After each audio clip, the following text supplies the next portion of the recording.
preference for underground versus structured, but wanted to check in to see if there was a specific and real reason for the preference of one versus the other.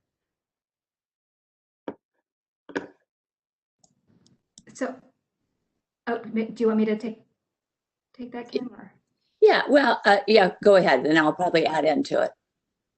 Okay, sure. So the intent, I don't think is to, and we can clarify, the intent isn't to necessarily, I guess, have a strong preference. I think the idea is that when you're getting to that level of development, that's within the center zone, especially, that there's going to parking, in order to fit, to make that development work, it'll probably most likely need to be underground, especially, I guess, in the bonus, I should say in the bonus area. But we'd certainly be looking at each individual application. Staff would be to see what makes sense in terms of the design of the parking with the development. I don't know if anyone else wants to. Yeah, the other thing I was just going to add, this is Liz. It's really a market-driven thing. So unless you're doing significant new development, it's simply cost prohibitive for, you know, some neighborhood serving retail use to plunk in a structured garage or something. So we have both of them down, structured and underground, because it's just a feasibility thing. Even Tyson's can't always achieve underground structures, but it's certainly something we'll encourage, and we have seen a little bit in McLean, so that's positive for the future. And just to add as well, Kelly, just this parking issue has become a concern, a real concern for a lot of our HOAs, particularly, and I think it really is trying to balance the desire for some surface parking and to encourage some underground, which is horrendously expensive. So maybe one floor is underground and maybe one that's structured or something, depending on whatever height building we're talking about. So it really is trying to take all of that into account and come up with the best solution for whatever use of that particular new development. Because the other concern we have is that we have so much impervious surfaces that we have huge runoff problems in our HOAs surrounding the area. And we know that because a lot of the individual residences have had to deal with it. So we're trying to create sort of enough flexibility, but to say we really want to encourage the underground and the structured parking, but for certain we will, of course, allow and encourage sufficient surface parking as well. And if I can clarify, you know, I'm in complete agreement that you need to, or that we need to ensure there's full parking. It was really sort of the preference of underground versus surface. And if you look at some of the newer developments, you know, certainly down in Merrifield and Pike and Rose over in Montgomery County, they have done very tasteful structured parking that's incorporated, and they're so easily accessible. And I do get concerned, especially given our population, we have a higher elderly population, that a number of the underground parking spaces are tight fit, crowded, dark, and in some areas not the safest. So I guess my only recommendation is perhaps that we not necessarily only push for underground, but that there is surface parking that is a really modern way of providing safe parking that doesn't discourage people, that discourages people from parking in neighborhoods, which they'll do if the underground is tight and crowded. All right. And Kelly, there are hybrid models. We just saw a new Lidl go into Springfield, and it has some surface parking, kind of teaser parking out in the front and to the side, and then it has a small structured parking. So it is starting to become more common, but yeah, typically we've heard that wanting sort of the hybrid and having a little bit of the surface, people feel a little more comfortable with it. And then sometimes we do a combo depending on the site constraints and what have you. All right, thanks. Rich has his hand up as well. If I could have everyone to put their mics on mute, because I'm hearing a lot of noise and it's difficult to hear. Okay, to Rich. Yeah, I mean, I think this is perfectly reasonable. I get what you're trying to say, and I think it's absolutely everything that the planning staff have said is absolutely right. And if you look at any of the recent developments, they all have a certain amount of surface parking, but they are primarily parked with structures, either above grade or underground. I guess I just wonder if we should tweak the language a little bit to just say, which may include surface parking, comma, above grade structured, comma, and or underground parking. Because I think but I know what you're trying to do is you're trying to say, no, we're not going to have a big ass parking lot with a massive development. And I think that's absolutely critical, regardless of what anyone says. You cannot revert back to the old way of having an above grade parking lot with 300 parking spaces in it. Yeah, right. And that language works for me. I think, again, I'll let staff sort of take it from there, but all right, Derek, I see you have your hand up. Yeah, quick question. The last part of that sentence, the optional level of development, how do you define that? I'm trying to get my arms around it. I don't understand, so maybe that's a technical term I'm not familiar with. Sure. So in the plan, we refer to the form-based, I guess the form-based vision as the optional level. If you might recall from a couple meetings ago, we had that discussion about the base plan recommendation, and then layered on top of that is the optional, what we're calling the optional, which is the form-based vision for the CBC. So that's how we're characterizing that. Okay. That level of development. All right, thank you. Anything else on parking? All right, Jen, the next. Okay, great. So we're going to jump ahead to page 20 under the discouraged uses section. And I know there's been a lot of discussion too about this idea of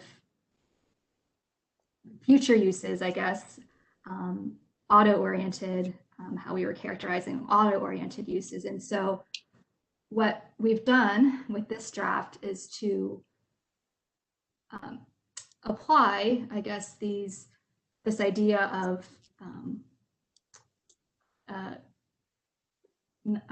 this idea of having these new auto-oriented uses as part of, not having them as part of the center zone.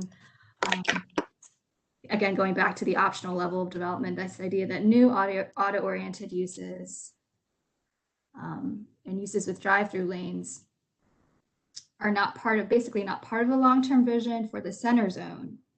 And so before, we had it more broadly applied throughout the CBC. So we just wanted to focus this language in for the center zone area. And it also talks a little bit about how they could be appropriate if they're designed in a way that achieves the future vision, particularly for that, again, that center zone area of the CBC.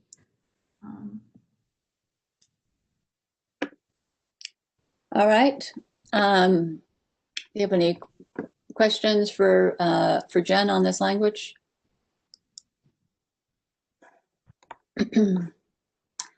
And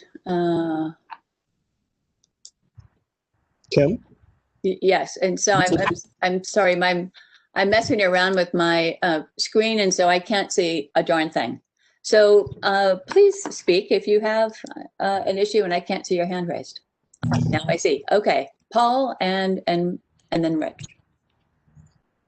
Hi, thank you, Kim.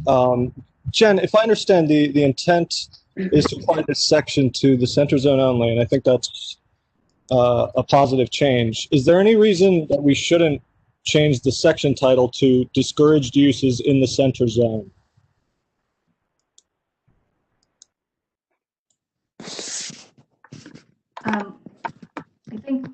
I think that's probably okay to do. We do. I would just, this is Leanna, sorry. Okay. I would just point you to the last sentence where we were also discouraging standalone industrial or self-storage facilities. That's providing guidance for the CBC as well. If the intent is for that to be limited to the center zone, we could change the title. But we did call out those uses also as not being consistent with the revitalization goals.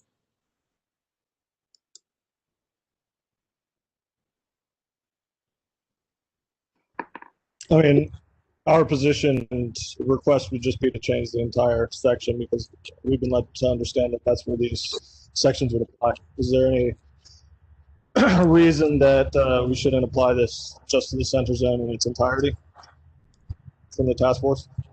Yes, I'm totally opposed to allowing self-storage and industrial facilities in any zone. So that would just make it more complicated. I don't understand, Paul.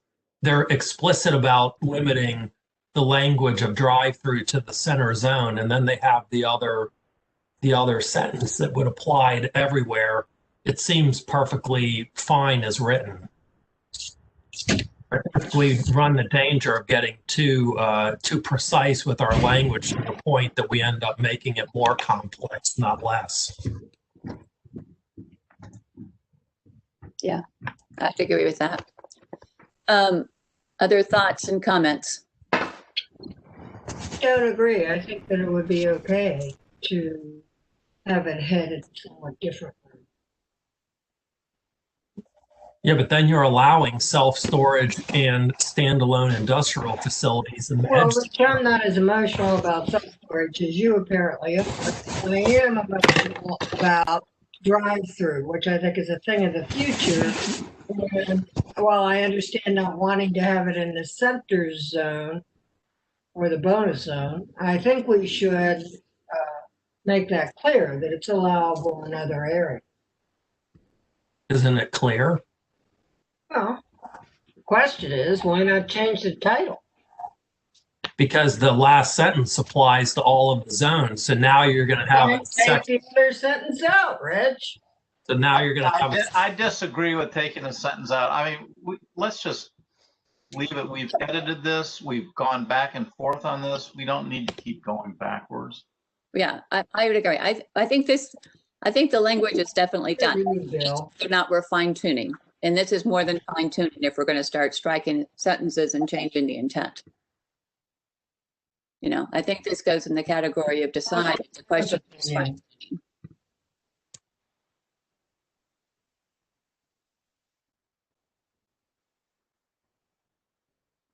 So if there's other fine tuning that can be done with this, then so I would say offer suggestions, but yeah, I think this is something that we've discussed and it's been decided upon.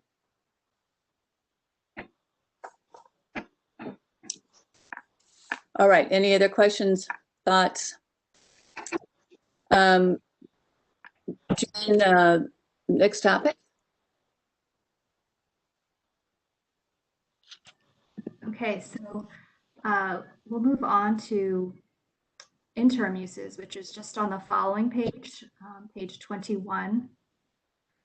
And the note here is that to reflect the task force recommendation, we struck items 3 and 4 as scenarios that would be considered as interim development, that upon their implementation, certain plan goals should be met. So that's the edit that you see here. There is a note here about the staff recommendation, which would be to keep those two, the minor improvements and the short-term pop-ups as interim uses, because we feel as though the paragraph below, as well as those other conditions imply that, or they state that any of those conditions would need to be reasonable and appropriate based on the extent of a minor improvement or the nature of a pop-up use or temporary public art.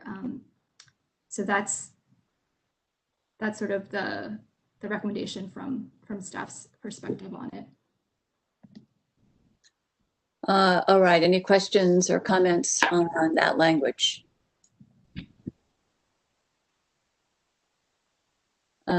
Rich, I don't know if your hand is still up or you have a comment on this. I have a question. Okay. So one of the things, so you struck point number 3, minor improvements to existing uses. Is that because you think it's covered by item 2? Because we have a lot of little properties in the CBC where they might want to do some improvements that, of an upkeep nature. And most of those properties are owned by local residents or small businesses. And I would hate to have to bring the sledgehammer down on them just because they want to fix something or upgrade to a minor level. And does this still allow for that to happen? Yeah, it does, Rich. This is to say that these things can happen without making them, do the streetscape and all the things. It has to be proportionate. So yeah, this gets them, they're allowed to make these improvements without having to do the full bore stuff that normal development would do. Okay, great. All right, thank you. Any other questions on this topic? All right, Jen, on to number 4. Okay, number 4 may look more familiar. It's the stormwater management language that staff went through at the last meeting in November. And just to let you all know, there's a note about this on the bottom of the memo that we've gotten a lot of feedback from the community about sort of weaving in more about the environmental sustainability goals of the plan. And so we've gotten some feedback that we should look beyond stormwater guidance to address that. So one of the things that staff will be working on is looking at how we either reference existing policy or talk about these broader environmental concerns, and so that's something that again staff is working through. But this section right here is just that stormwater piece of the environmental guidance that Joe Gortney had walked through at the last meeting. Right. Okay. Rob. On mute. I gotta one more time say we've got to go to the inch. I sat through a planning and zoning committee meeting of the MCA last week, or a little while ago, a couple weeks ago, I guess it was now. And there's this proposed development of senior townhouses on Chainbridge Road that across from Davidson Road that goes into McLean High School, and they're proffering to retain more than 8 inches of rain from a storm. Now that's a small townhouse development. And if we can't get, with all the flooding we have and all the impervious surfaces we have, if we can't get an inch, which is behind a lot of the other surrounding counties, what they're doing, this is just ridiculous. I mean, there is no reason to not set a 1-inch target, and I don't think the MCA can accept this. Thank you. All right. Anyone else comment on that? All right. Thank you. To next topic. Yeah, Kim. Oh, Paul. I'm sorry. No worries. I was just going to say, I think something about maybe tree canopy goals. You were talking about maybe referencing other parts of the public facility manual or something else. I think tree canopy goals is something we can get behind. I think that's very important to the community and always has been. All right, thank you. And so do you think we need to be more explicit there, or you think the language is fine, or what would you encourage staff to look at? I think there's been some comment about, again, referencing tree canopy expectations that are standards. And I think calling that out is something that's important in the comprehensive plan is important. So, and it's maybe a quick graph about, fulfilling tree canopy guidelines, maybe even using native species, et cetera. All right, thank you. Thank you, Paul. All right, other questions and comments on that? To Old Dominion line. Again, if I can have people need to put their computers on mute, please. Thank you.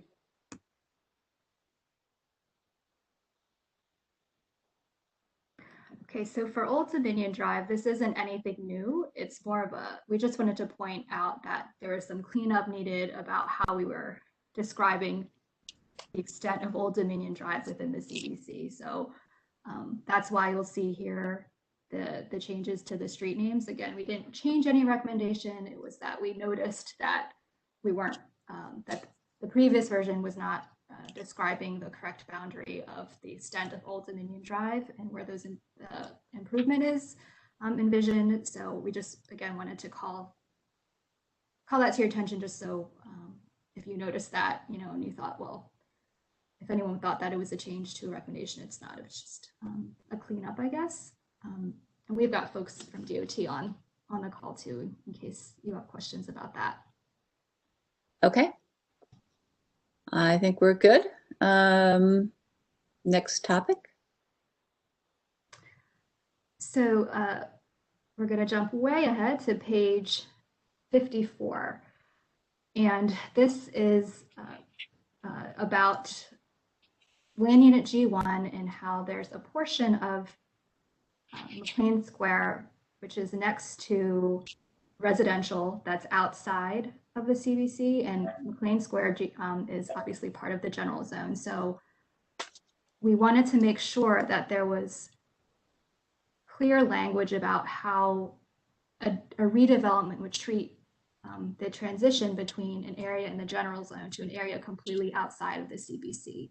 And so we worked with Jim Peoples on developing this language to, again, be mindful of an area that's a general zone next to a community outside of the CBC. So that's why you'll see here language about a buffer area, as well as a height guidance, and about compatibility with the single family neighborhood outside of the CBC. And so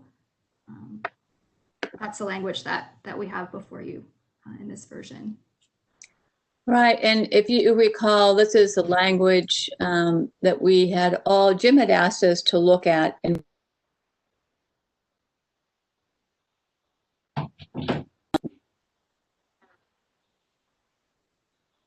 off of Holmes Place. And the question was how best to get that to allow for some development, since we don't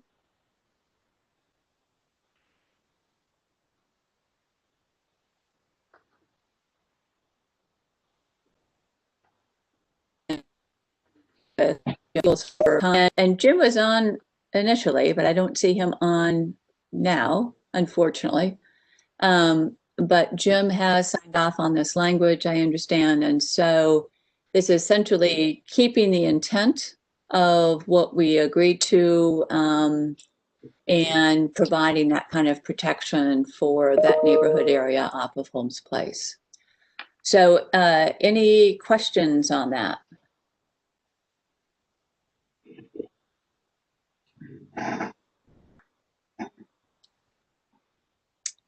All right, Jen, and to the last issue on there?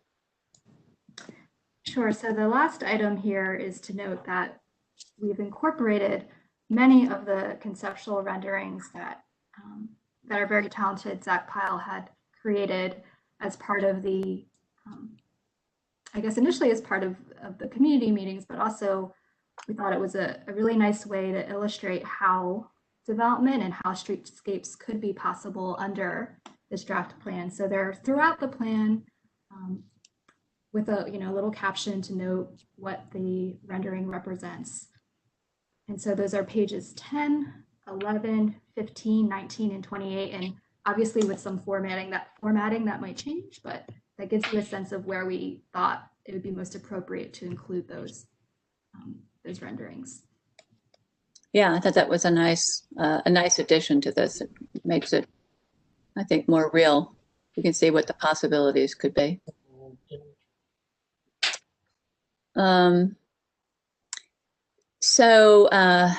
All right, anything else on the language changes? And then you have a couple items that you anticipate continuing your work on.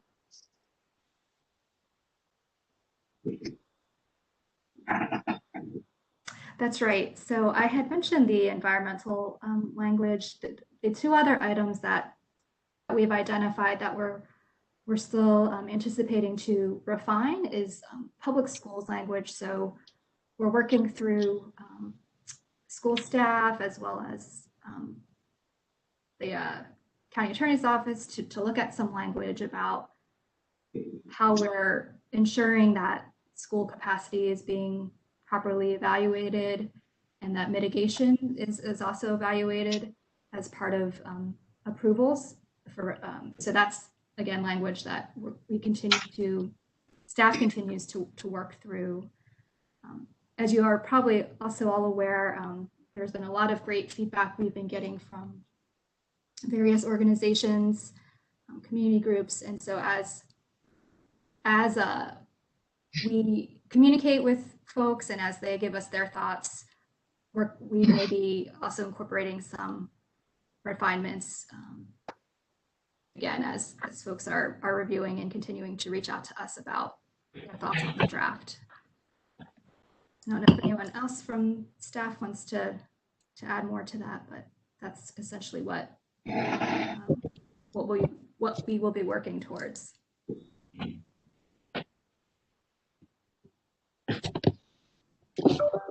Okay. And then you mentioned already the environmental language and the further input that we've gotten from a few other groups. So is there anything else at this moment in time that we need to address? Anything that we've not, I mean, this is not to open up anything to go back in and suddenly start changing things that we don't like, because we'd be here a long time, another 2.5 years.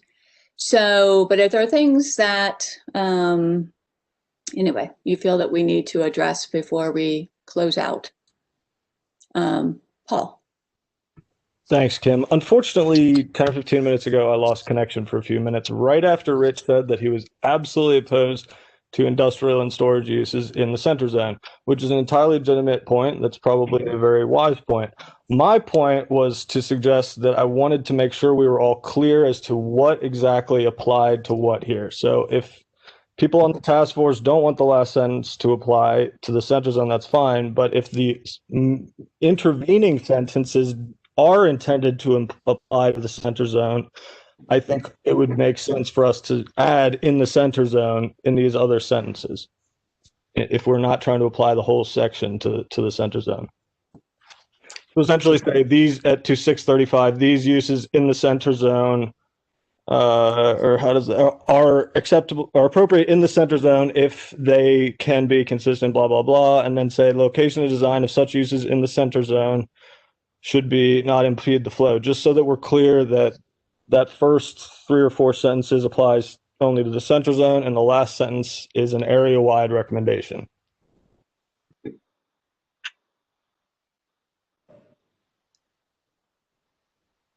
yeah, we can, this is Leanna, we can look at that to make sure that that last sentence, so that it's clear that last sentence applies everywhere as opposed to the rest. We flip it, but that makes sense. Yeah, and that the other only applies to the center. Thank you. Thanks for coming back to that, Paul. Okay, anything else? Rich?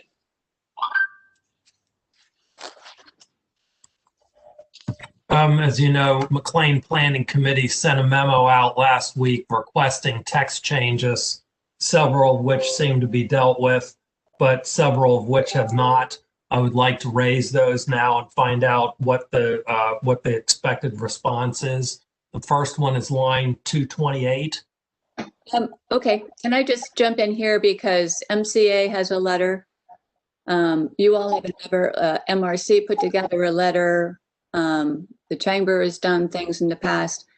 I'm reluctant to go back through at this point in time and go through and do everyone's letters line by line. If they are, can I just say, if they are fine tuning language, it's something that you can talk with staff about. If it is something that's going to require a vote, we're not going to go back on and relitigate. So what do you want to go through each of your items? I mean, I don't want to go back and relitigate or actually wordsmith with 20 people on a call. Well, I would say I'm not relitigating, I'm litigating. You asked us for comments. I think we're owed a response one way or another as far as whether you're going to either do something in response to our comments or not, because frankly, we would like to know. The first one having to do with line 228, height, we had asked that building height be inclusive of ADU, which I consider a fairly large thing, not a tweak. So we would like to know if the language is going to be changed per our request, and also if anyone has any objections to that, because frankly, I don't feel comfortable negotiating with staff on the side without other stakeholders having a say in that particular item, since it's a fairly substantive item. I'd agree. I think that is something that we have discussed, and the staff is going to include that in its final language, right? Because it is, if you can add a floor or two, that is substantial, a substantial difference. So I think that is something that we, again, have talked about and approved. So Leanna, do you have any? We've received comments about clarifying what the bonus would be. For example, if it's, most likely would be 1 story depending on the size of a project. So if we, this is something that we're going to continue to look at because there's an option to clarify in the text, what that additional height would mean and a maximum for that if we're talking about 1 more story, or reflecting what Rich just said, and making the maximums inclusive of the bonus height. I know this was brought up also in a meeting that we had with a number of the adjoining HOAs or nearby HOAs. So that is something that we're going to look at clarifying as we move forward and review some of those comments.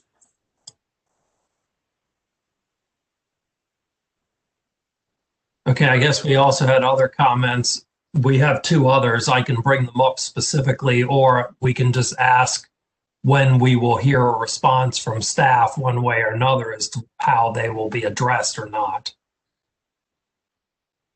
Well, I mean, some of these, for example, Rich, I guess as I'm looking at, so the discouraged uses section, the land use section, building heights, right? So we've had the discussion about building heights. Do we want stories? Do we want a maximum height? Do we want, and I think what the staff, and I think most of us have talked about, is to have the, is to keep it as we have defined as stories, because it might be residential, it might be office, it might be a hotel. I mean, who knows what the use may be, but that is the way we've chosen to define it. So it's something that has come up that I know that there are people that are concerned about, but But what we've talked about over time is the reason why we have stories is for a reason.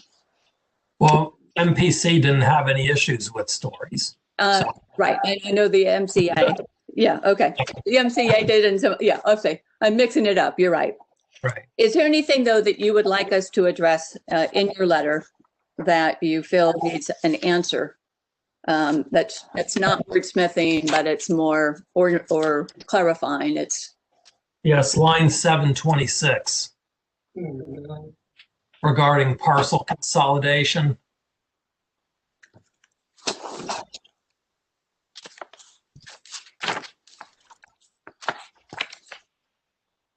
We had asked that this last sentence starting with the word parcel on line 726 be removed. We felt like the terms logical and sufficient in size for projects to function in a well-designed, efficient manner was a very difficult to define standard. And we weren't clear about what its desired outcome was because it seems very ambiguous and subject to a lot of interpretation. all right. So the lines have changed dramatically on these new drafts for me. So I don't know. Let me look where that is. Well, Jen's got it up on the screen. Oh, I've minimized that side of my screen. All right. I think it's 746 on my version. All right. Thank you. Yeah, it's 726 on the version that Jen's displaying. So I'm trying to use the same version she is so that everybody is seeing what we're seeing. Why is mine different? Okay.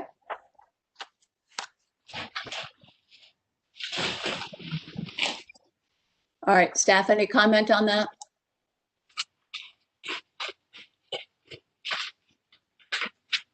Rich, can you say again the portion of the sentence you were talking about deleting? Yeah, the last sentence of the section under parcel consolidation, beginning with the word parcel. The whole last sentence. Okay. Yes. We're just, we're just concerned that the terms logical, well-designed, efficient are very, very subjective to the point of being difficult to interpret and enforce. I'm actually more concerned. Wait, where am I? I'm actually more concerned about the last part of that sentence because now that I'm looking at it, if there was a holdout of some kind as part of a parcel consolidation, somebody could argue that a small parcel nearby could not be developed at all.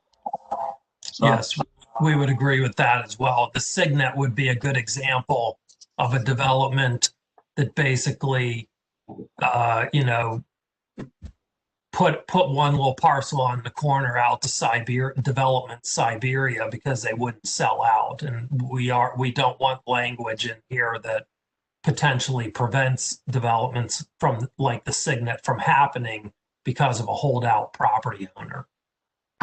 Rich, that's not technically correct. That property is consistent with the comprehensive plan base. So this language speaks more to, and I'm thinking specifically of a proposal that we've been dealing with for a while on Richmond Highway, where the whole subunit is planned for something, somebody wants to do a portion of it, and then whatever's left over, we have to see if somebody could actually build something on that lot. Otherwise, and that's sort of what this language is speaking to. If you take all the stuff off the subunit, and what you leave somebody is too small to really do anything with under the plan, that's a problem. So that's kind of what this language is addressing.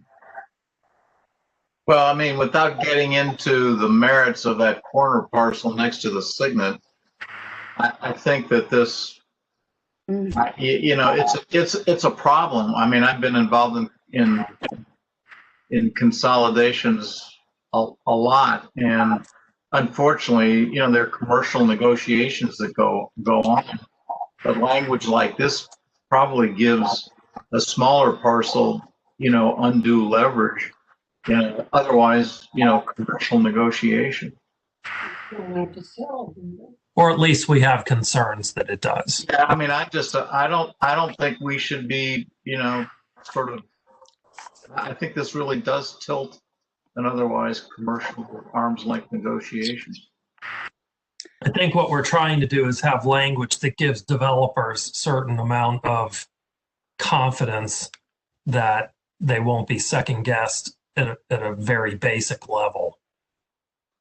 Again, I mean, a person who owns a piece of property, if they want to hold out and they don't think the price is sufficient to join, they should be making their own commercial judgments Right. about what they're able to do, if they don't join a larger development, and if the comprehensive plan or the zoning really limits them, then they'll take that into account. Kim?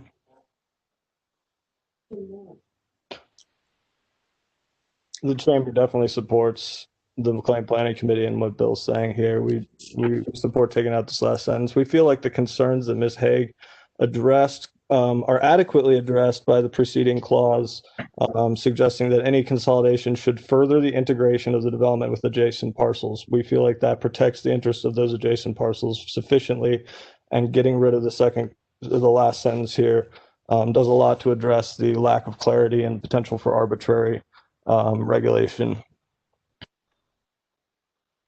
Well, I think the keywords there are logical and sufficient.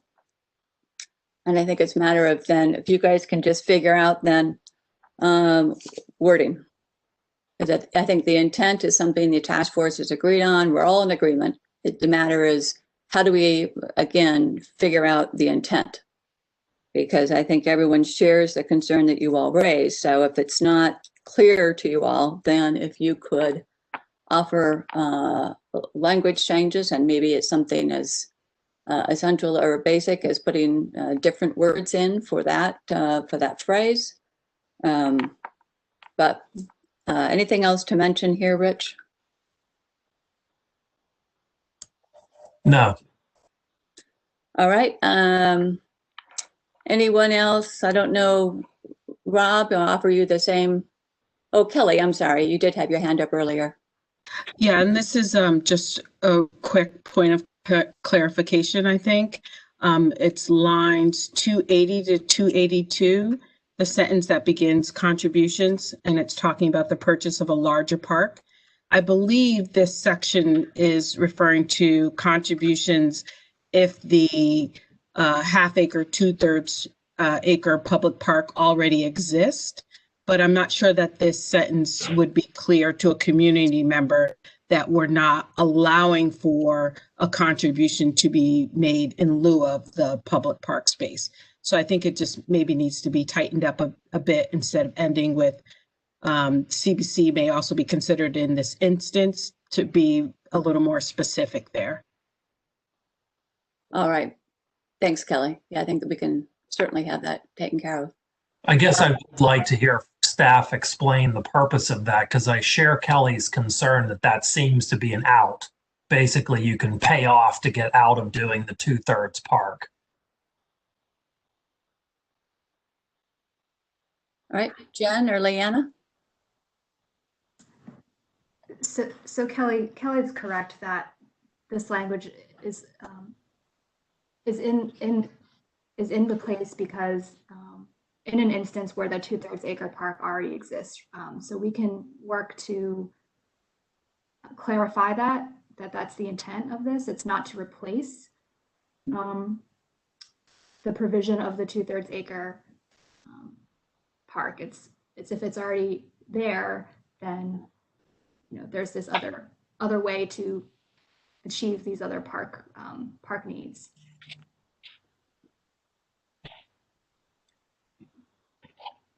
All right, thank you. Andrew. Yeah, Tim, I just have a question for staff. This is the first version where in the figures, so figure 2, figure 3, etc., where Franklin Sherman has been identified as being in the edge zone and not color-coded green to represent county, parkland, etc. This is the first time that's showing that way.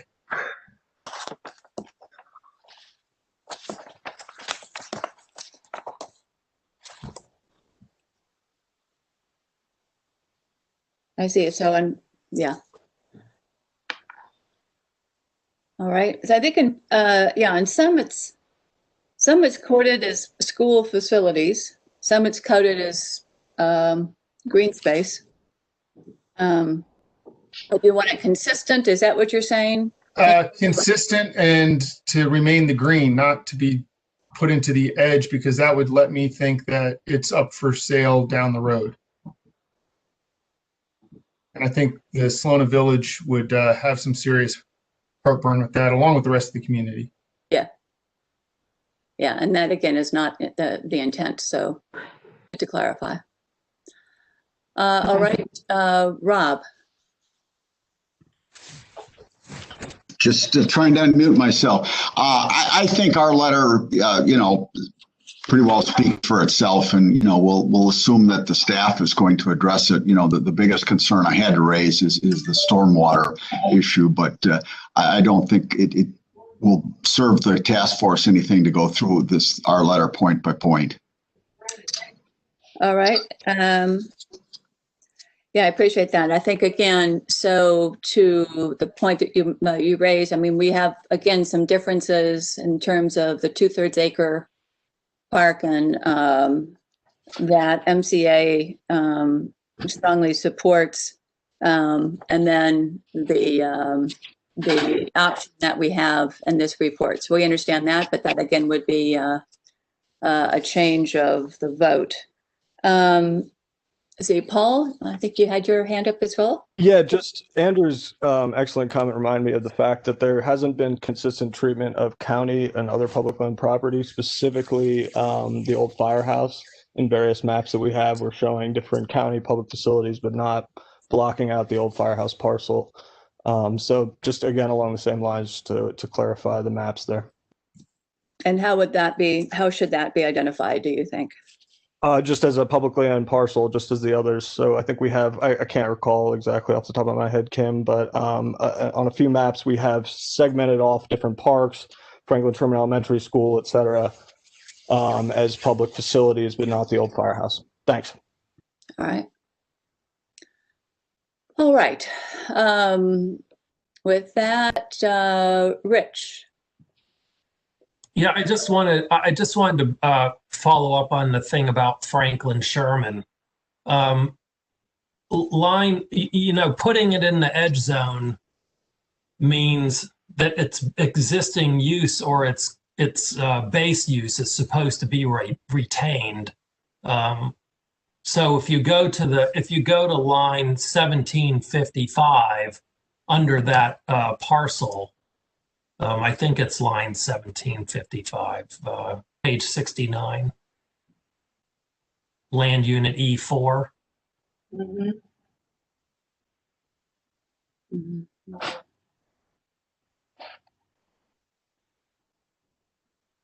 The text. So it does say that Franklin Sherman Elementary School is recommended to be retained. If the school redevelops, it may be appropriate for a mix of uses at an intensity up to 0.50 FAR.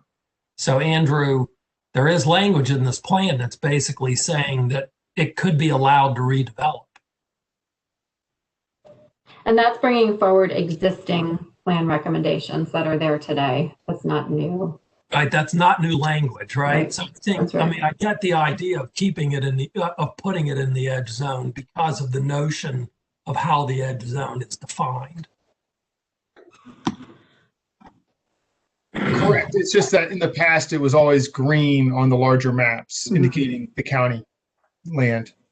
Except green isn't actually a color on the legend. It doesn't No, exist. I know. Not anymore.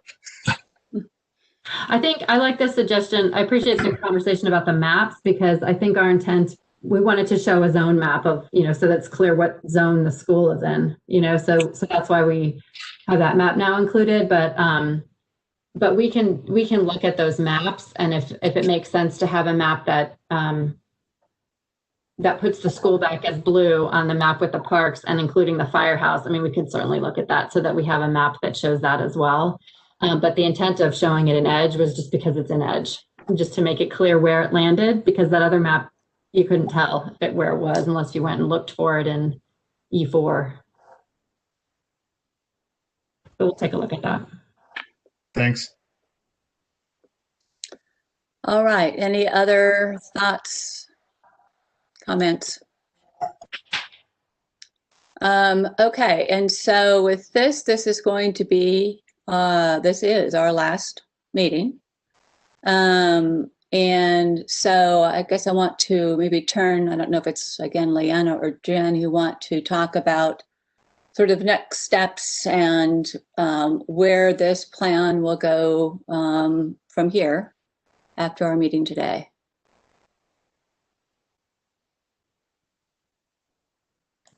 So, Leanna, is it Go you? ahead. Oh, sure. So our plan, after the task force finishes the review of your text, we are already looking at the letters that we've received from FEC and MRC and MCA and the surrounding HOAs.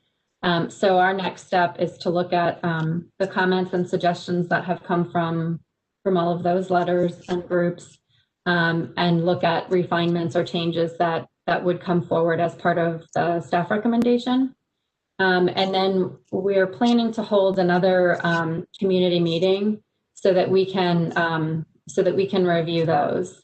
And I think that would probably be in early February, late January, early February, so that we can respond and explain changes to the latest draft once we've had a chance to look further at some of the comments that you brought up tonight, as well as the comments from those groups. And then after that point, we would move forward with publishing a staff report and then scheduling public hearings before the Planning Commission and the Board of Supervisors. So we don't have dates for those yet. Generally, we're aiming for spring timeframe, aiming to go to the Board of Supervisors, I think in April. But we will let everyone know, once we've got those dates settled and scheduled and all of that. Did I miss anything, Jen? Or And so I'd say to add to that, I think that we can continue, while we won't be meeting as a task force after this, that if you find language that you want to continue to fine tune, contact again, Jen and Leanna and David and Liz. Well, I guess contact perhaps Jen. No, just go through Jen perhaps, and she can work with her colleagues there, and continue to work on this. But I think as a group that our work is done, and but again, it doesn't suggest that this is the end, because it is in fact just the first step. So as we have finished our work today, staff will take that. They will continue to fine tune language. They will add, as you see in their draft that they shared, that they're going to have a difference of opinion on some of the issues that we have voted on and voted differently than the way staff would probably have preferred we voted. So staff is going to continue their work. They will prepare a document that goes to the Planning Commission. So again, outside groups, members of the task force, individuals, organizations, to feel free to continue to review the language and to submit your thoughts before it moves to the Planning Commission. And then, of course, after the Planning Commission, before it goes for final approval to the Board of Supervisors, again, you have an opportunity to weigh in. So this is still a lengthy process ahead of us. So just because language didn't turn out perhaps the way you wanted, or I should say maybe some of the issues didn't turn out the way you wanted, that it's over. If you feel very strongly, continue to weigh in and continue to be engaged. So I want to say thank you to all the members of the task force. This has been a journey. When they told us to expect about 2 years' time on this, I thought they must be kidding. And here we are 2.5 years later. And again, you hear me talk all the time. about our colleague Johanna, who was 8 months pregnant with a child before our first meeting, and that child is going off to preschool. I mean, for goodness sakes, we've been at this for a long time.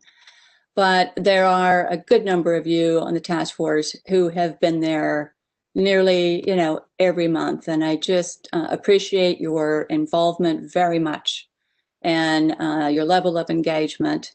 And I think also to the organizations that have weighed in with letters and expressed their thoughts, both to the task force as well as to the community, to the county staff. Again, appreciate your input. It's best to have every voice in and involved. We started this with street sense, and I think our plan in the end is pretty darn close to street sense, that we have the most concentration of density in the center zone. We have 3 zones versus the 29 that we have currently. We adopted their level of development for each of the areas and place. And I think those are things that we took from that draft. And then we, of course, made some modifications. We encouraged more development in the general zone than they did. We looked at 20-year numbers for growth rather than 10-year numbers. But we stuck to what the community had expressed a desire for. And I think that really is for a vibrant and updated downtown. So I think in the end, we all have different things we probably do with this plan. It is in the end, I hope, very successful in achieving what we want to achieve. So with that, invite any task force member to speak if they would like. Before we open it to the public. And I'll just let you unmute because then I can see everybody on. All right, anybody? All right, Bill. Well, I just want to thank you, Kim, for your focus and for your patience and great skill in leading this task force. It was got a lot of folks with good opinions, and it just was a as you say, it was a journey. And I just want to thank you very, very much for taking it on and taking us to the conclusion of this journey, at least this stage and phase of the journey. Thank you. Thanks. All right. With that, I just also want to acknowledge and express my appreciation for the county staff. They have done this a lot. This is their job. I think McLean always is a bit of a challenge for them because, by golly, we like minutia, we like weeds, we like details. And I'm not sure that they're used to that in all the communities that they work with. And so we've given them a lot of detail and feedback, and I really, again, appreciate all the work that you guys have put into this, and thank you so much. And again, thanks to John Faust for putting the task force together and getting the ball rolling. And again, let's see if we can't get some new development going in. Okay, so with all of that, let's, any questions from the public? And I'll leave it to Tim to open it up to any folks in the public who have any questions.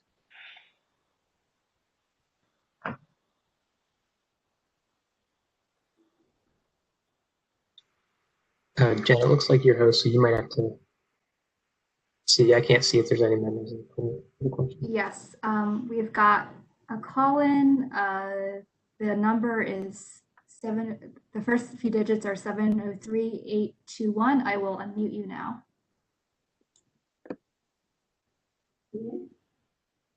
Hi, this is April Georgeless. Thank you for allowing me to speak for your last meeting.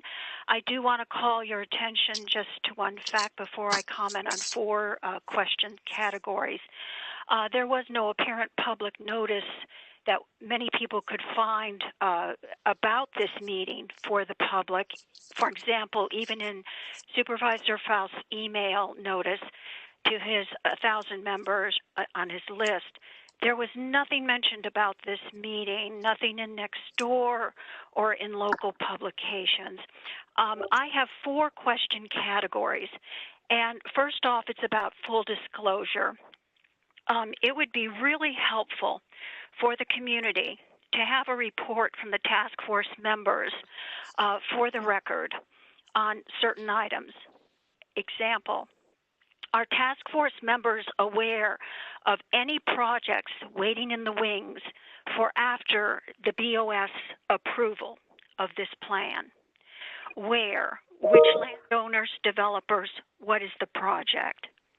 An example that has been raised is on the task force, Bob Montgomery is a significant member, and he is also a landowner in the CBC. Bob, what are your plans for the CBC? When? Where? That would be helpful to know on the record. Also, it would be helpful to know the affiliations of task force members to the CBC landowners, developers, and builders associated with the CBC. Have they worked for, consulted with, are working for, or will be working for CBC landowners and developers? Which ones and when? Number 3, Street Sense felt that their vision plan was sustainable for McLean and included a park space opportunity. This new task force plan is much denser and expanded, with park questionable. When will studies be done to show reasons and data supports for this revised, greatly expanded plan? Number 4, when will the community get to have meetings with boards to explain the plans, language density, height, stormwater, traffic studies, etc., and have public discussions and real shared community input and revisions? They cannot participate in a hearing without knowing and understanding the project details. And I certainly hope you understand these comments and you will proceed to put the answers on the record. Thank you so much. All right, thank you, April. Other questions, comments?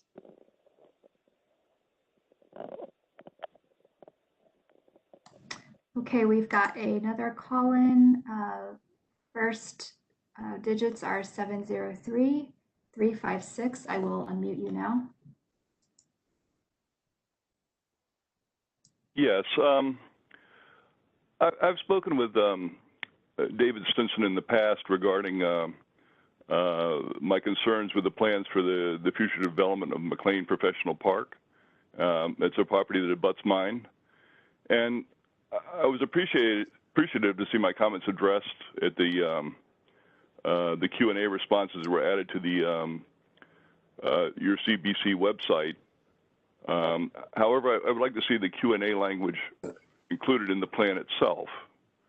And I noticed earlier tonight you talked about, I don't have the line reference, but I believe it was on page 54. You talked about a property in G1 that abutted residential properties without an edge zone. And you said there would be a 75-foot buffer between the residential properties and any development. I would like to see that language included in the part of the plan that addresses McLean Professional Park, the part that's in the edge zone. And then that's a comment. And the question I have is, where will the gas stations be located? And thank you for your time. All right, thank you. Well, just to say, with regard to the first issue, I think it's an issue I'll let staff sort of look at with regard to gas stations, or I'm not aware that any of them are leaving. So I don't know that there is a plan at the moment for any departure there. Any other questions? Kim, this is John Oldfelder. Can you hear me? Hey, John. Yes. Thank you. I just wanted to say, I think that the task force should be aware Well, first of all, I think one of the issues with the community is that this has taken a lot longer since we did the vision plan than we had originally thought. And because we don't have good local newspapers, there's nobody who's been there at the monthly meetings taking notes and writing up articles to keep the community informed about what the task force was doing. So I think a lot of people just kind of forgot about the task force, and now they're suddenly faced with the specifics, and they'll have to get geared up again. But with that being said, I think that it's going to be important I think the task force will have an important role going forward, because I do think there's going to be a need to explain to the community what the task force did and why it did it, and how it relates to the vision plan, so that people will have a sense that the task force was working within the bounds of the vision plan, and that what they've produced is, they think, it's a refinement of some of what the vision plan called for, but is consistent with it. And I think there's going to need to be a lot of hand-holding with the community about the plan. So, and I think as I say, I think the task force can continue to have a very important role with that, and can't just leave it to the county staff to present it. So I just wanted to add that. Thanks, John. Thanks, John. No, I think you're absolutely right. And so even in the best of times, we wouldn't have had great communication just because of our limitations in McLean, without a newspaper, without a radio station, without a website to say, what's going on and all the detail. That is just, I think, generally a problem about what's going on in McLean, one that a number of us are trying to address, actually. But that said, I think having that second community meeting will be very helpful when that's organized end of January, early February. Again, sort of continue with COVID times, we're not able to get out and talk to a large group of people who have a lot of questions coming up, like we did in our open houses way back when. And yet I don't think we want to sit and wait until, we hopefully are COVID free by next fall.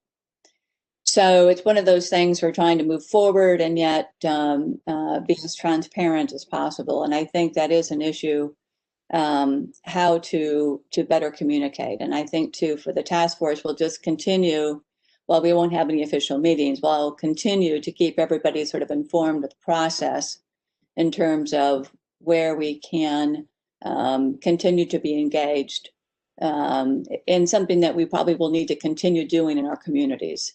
So it's probably a good point to say, your work is not done yet, and we'll be calling on you to still be engaged in some capacity. So that's a good reminder, John. Thank you. Other thoughts, comments? Any other questions from the public, Tim or Jen, that you see? Do not see any other comments or people with their hands raised from the public.